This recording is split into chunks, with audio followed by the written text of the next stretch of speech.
Agora, um pequeno exemplo, né, que é o caso de velocidade de escape ou a velocidade que você atingiu uma determinada altura, né?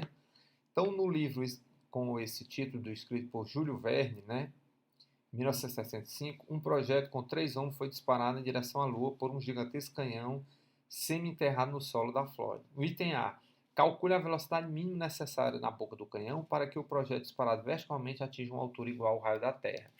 Então, o princípio de conservação da energia. No início, eu tenho aqui, você está na superfície da Terra, então eu tenho energia cinética na boca do canhão, mais energia potencial, só que ela é negativa, que é um estado ligado.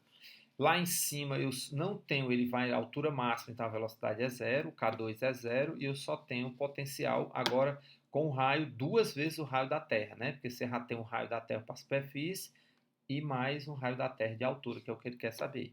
Quando você resolve essa equação, você encontra que essa velocidade dá GMT sobre RT, que dá 28.000 km por hora, corpo ligado.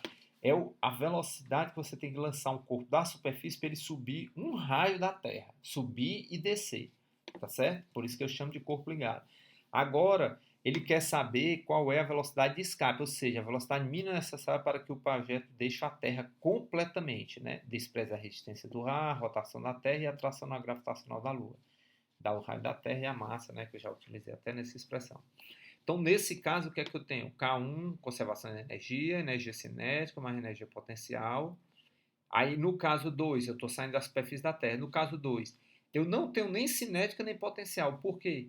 Porque eu quero que o corpo vá a uma distância infinita, né? Eu quero que ele saia do campo gravitacional da Terra. Então, para isso, o R tendendo a infinito, o 2 é zero e K2 é zero. Quando eu resolvo essa equação para o caso que a potencial e a cinética é igual a zero, eu encontro que a velocidade de escape é 40.200 km por hora. Essa é a velocidade que uma nave tem que atingir se quiser ir para a Lua, né? Ir para a Lua ou para qualquer outro, sair do campo gravitacional terrestre, tá certo? Em outras palavras. Então, esse aqui é o que a gente chama de corpo livre, né? Tá certo? O corpo ligado, ela vai, como ela está ligada, ainda não saiu do campo gravitacional, ela vai voltar. Esse outro, ela vai subir. A gente vai ver já em detalhes isso aí. Então, aqui, por esse cálculo, né, que a velocidade de escape é 2g, a massa do planeta dividido pelo raio da Terra, não depende da massa do corpo, né? Lembre-se, a velocidade de escape não depende da massa do corpo que você está lançando, só depende da massa do planeta, do raio da massa do planeta.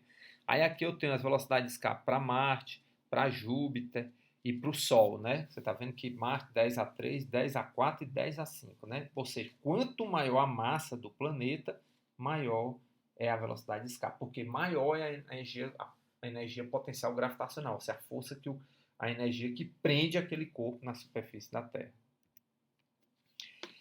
Uma outra relação que vocês já viram, que é lá da Física 1, é que a energia potencial gravitacional é mgy, né, ou mgh. Né? Isso é válido para pontos próximos da superfície da Terra. Se esses pontos estão próximos, distâncias próximas, muito menor do que o raio da Terra, né?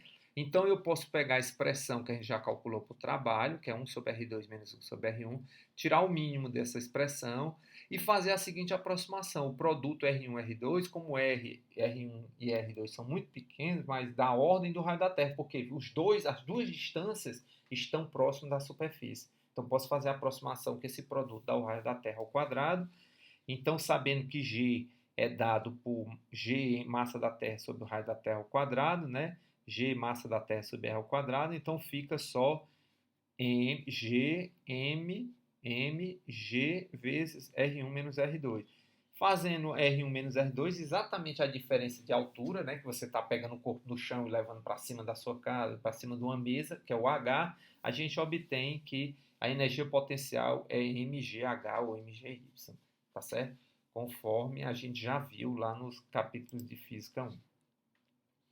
Agora, um outro aspecto interessante é o movimento de satélites, né? Então, do jeito que a gente viu lá o negócio da velocidade de escape, vai e volta. Então, por exemplo, quando você lança uma pedra, você tem uma parábola, né?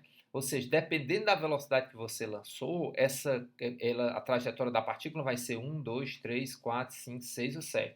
Perceba que 1 e 2, a pedra não sai, não entra em órbita, né? Ela é jogada, ou o satélite é jogado e cai em algum ponto. No ponto 2 cai mais longe, mas ainda cai, que é a equação de uma parábola que a gente já estudou, né? O lançamento de projeto é uma parábola. No caso 3, 4 e 5, você lança, ela não cai mais na superfície da Terra, ela entra numa órbita. Então fica em órbita girando em torno da Terra.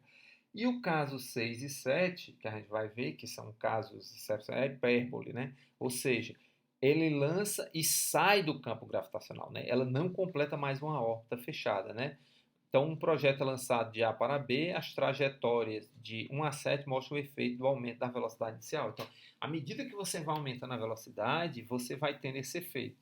E qual é essa velocidade? Ou seja, quando você lança um corpo e ele entra numa dessas órbitas fechadas, ele cai nessa situação aqui do corpo ficar girando com velocidade constante, com uma aceleração apontando perpendicular à velocidade da partícula, tá certo? Então o satélite fica no órbita circular, sua aceleração é sempre perpendicular a v, então o modo de sua velocidade é constante. Esse movimento é conhecido da gente, é o movimento circular uniforme. Então eu tenho que a força que mantém esse corpo girando, que é a força centrípeta, é massa vezes a aceleração centrípeta. A força centrípeta é mv2 sobre r. Só que quem é essa força centrípeta que mantém esse corpo girando e aprisionado? É a força gravitacional. Então, força centrípeta igual a força gravitacional, que é gmt-m sobre r2, mv2 sobre r. Dessa expressão, eu encontro que a velocidade é raiz de mgt sobre r. Ou seja, a velocidade do satélite de uma órbita circular em torno da Terra V é a constante vezes a massa da Terra dividido pelo raio da órbita. Perceba que essa velocidade não depende da massa do satélite, apenas do raio da órbita. Ou seja, dependendo de que altura você queira que esse corpo esteja, aí você vai ter que lançar com uma determinada velocidade. É esse cálculo que os caras fazem para colocar satélite em órbita, né? Se ele quer que o satélite dê 3 voltas em torno da Terra em 24 horas, aí ele escolhe uma determinada órbita. Se ele quer que o satélite gire exatamente uma volta em 24 horas, que são os satélites geoestacionários, que são os de telecomunicações, que ficam sempre em cima do mesmo ponto. Então você define uma órbita para ele, o R, então você tem que lançar com determinada velocidade, tá certo? Então essa é uma relação muito importante que define como é que você lança o satélite e qual é a órbita que ele fica. Esses casos aqui, parábola, elipse e tal, a gente vai estudar mais na frente em detalhes, né, quando é que essas condições acontecem.